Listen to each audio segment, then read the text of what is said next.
yang menceritakan bahwasanya tidaklah aku ciptakan seluruh makhluk di muka bumi ini kecuali untuk melakoni ibadat. Lah, ibadat itu definisinya seperti apa? Nah, kita sendiri kan belum ada kesepakatan tingkat dunia bahwasanya ibadat itu apa. Lah, kalau keyakinan saya, ibadat itu yang laksanani dharmaning wajib. Karena apa? Hidup itu tidak bisa diminta dan tidak bisa ditolak. Nah, saya akan menguraikan bahwasanya inilah yang disebut dengan sukma sesembahaning para sukma. Sekali lagi, sukma sesembahaning para sukma yang belum pernah turun ke bumi. Lah, untuk kali ini yang disebut dengan wahyu Ratu Adil atau wahyu Trijaya Murti, kalau saya mengatakan itu adalah wahyu sempurnaning wahyu, yaitu sukma sesembahannya para sukma yang belum pernah turun ke bumi. Tapi ulo salam mulya atur bagya wis muga nusantara. Om wilahing jati nuhuni hajat jati leluhur Nusantara. Tapi uluk salam mulia. Banyak sekali cerita-cerita mengenai zaman akhir ya. Zaman akhir wis bergulir, kaki sukir, cerita kena arepana zaman akhir, jagate kebeken wong kafir. Nah, ibaratnya begitu. Di mana papan mandek berhenti ditarik parkir.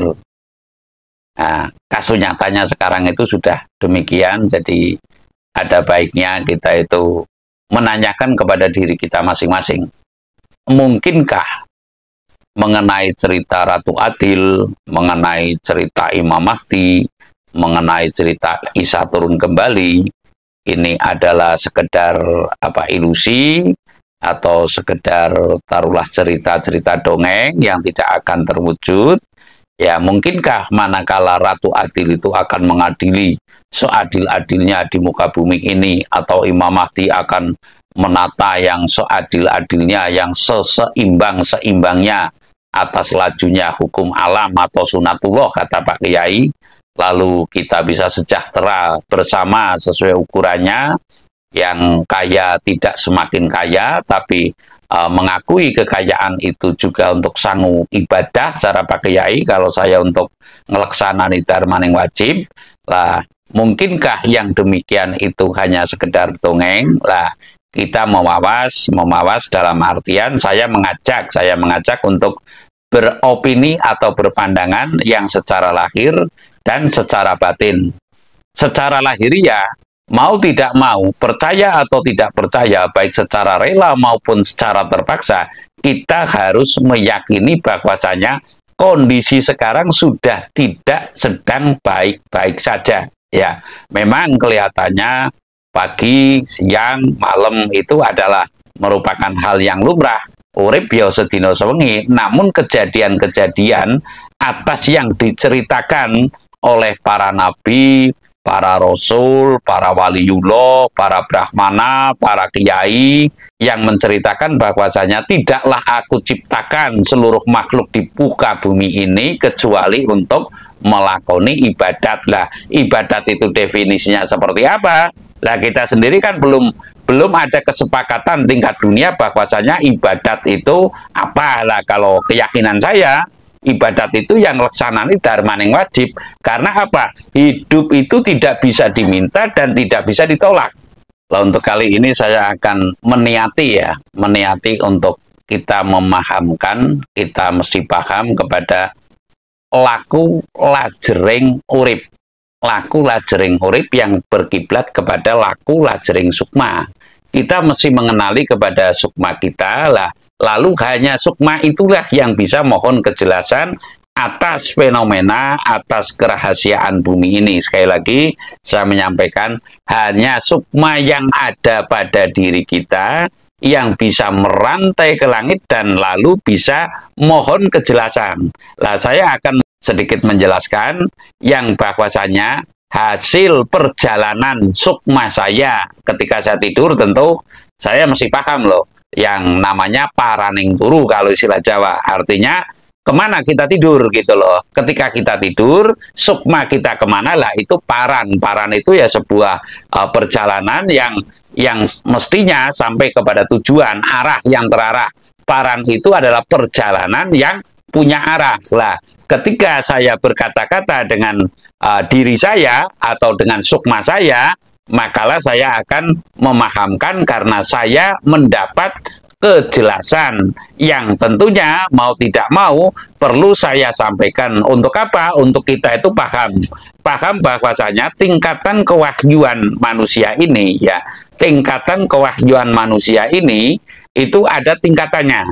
Tingkatan kewahyuan yang saya maksud umpamanya tingkatan desa, namanya daru atau pulung lah, wahyu lurah umpamanya. Lalu di atasnya lagi adalah bupati, di atasnya lagi adalah gubernur lah. Kalau tingkatan negara ini adalah wahyu kepemimpinan Nusantara yang saya tahu kalau di Nusantara lah. Kalau di negara yang lain ya wahyu kepemimpinan Amerika umpamanya, wahyu kepemimpinan Inggris umpamanya atau London, lalu lagi wahyu kepemimpinan Filipina umpamanya dan sebagainya. Jadi tingkatannya itu tentu sendiri-sendiri lah. Lalu kalau kewahyuan yang secara umum masyarakat adanya adalah kewahyuan kapanditan, tingkatan masyarakat atau kampung atau dukuh atau desa lah tingkatannya. Lah ini kewahyuan yang sifatnya taruhlah tingkatan paling pertama atau tingkatan paling bawah. Kalau mungkin saya mengatakan tingkatan paling bawah mungkin terlalu merendahkan ya. Tingkatan awal begitu, tingkatan awal kewahyuan hidup. Lah kalau tingkatan kewahyuan kenabian otomatis menurut ngendikaning para sepuh, ngendikane para ulama, ngendikane para brahmana sudah tertutup oleh Kanjeng Nabi Muhammad. Makanya sudah tidak ada nabi lagi setelah Kanjeng Nabi Muhammad lah. Pemahaman saya mengenai wahyu Ratu Adil atau wahyu Imam Mahdi ini bukanlah wahyu kenabian, bukanlah wahyu pemimpin sekedar negara, namun kewahyuan yang sempurnaning seluruh wahyu. Artinya saya mengatakan bahwa wahyu Ratu Adil ini adalah wahyu kasampurnaning wahyu. Wahyu dat tan wonten malih untuk hal kemaslahatan umat. Sekali lagi, wahyu panyampurnaning wahyu. Intinya dari wahyu paling awal atau paling dasar ya, taruhlah sampai dengan wahyu kenegaraan, sampai dengan wahyu kenabian, ini nanti tersempurnakan oleh wahyu Ratu Adil atau wahyu Imam Mahdi atau wahyu Isa turun kembali. Lah saya akan memahamkan bahwasanya apakah sesungguhnya apa itu wahyu Ratu Adil, atau apa itu wahyu Imam Mahdi, atau apa itu wahyu Isa turun kembali. Lah saya akan menguraikan bahwasanya inilah yang disebut dengan sukma sesembahaning para sukma. Sekali lagi, sukma sesembahaning para sukma yang belum pernah turun ke bumi. Lah untuk kali ini yang disebut dengan wahyu Ratu Adil atau wahyu Trijaya Murti, kalau saya mengatakan itu adalah wahyu sempurnaning wahyu, yaitu sukma sesembahannya para sukma yang belum pernah turun ke bumi. Lah pemahaman ini tidaklah harus dipercaya oleh panjenengan semua. Artinya menurut saya, pemahaman saya adalah wahyu Ratu Adil itu adalah wahyu panyampurnaning wahyu yang terdahulu ya. Wahyu yang paling sempurna di akhir zaman ini. Wahyu yang paling sempurna di akhir zaman ini ya adalah wahyu Ratu Adil atau wahyu Imam Mahdi atau wahyu Isa turun kembali. Lah saya menguraikan bahwasanya sesungguhnya wahyu suci-sucine Nur Muhammad atau wahyu suci-sucine Damar Sesongko atau wahyu suci-sucine Ruh Kudus adalah sukma sesembahaning para sukma yang belum pernah turun ke bumi. Lah ini nanti akan turun dan menitis kepada seseorang, dan lalu orang itu tentunya yang akan menjadi atau yang akan jumeneng menjadi Ratu Adil. Lah apa bedanya Ratu Adil dan Imam Mahdi? Lah dalam kolom yang lain saya akan menceritakan bahwa ada sebuah cerita Jawa, Singgawa, Arab, Singgarap. Lah, kemungkinan yang saya yakini bahwasanya tidaklah akan muncul Imam Mahdi manakala tanah Jawa belum muncul Ratu Adil. Jadi dalam kali ini saya menyampaikan bahwasanya pemahaman wahyu Ratu Adil itu yang intinya adalah wahyu panyampurnaning seluruh wahyu.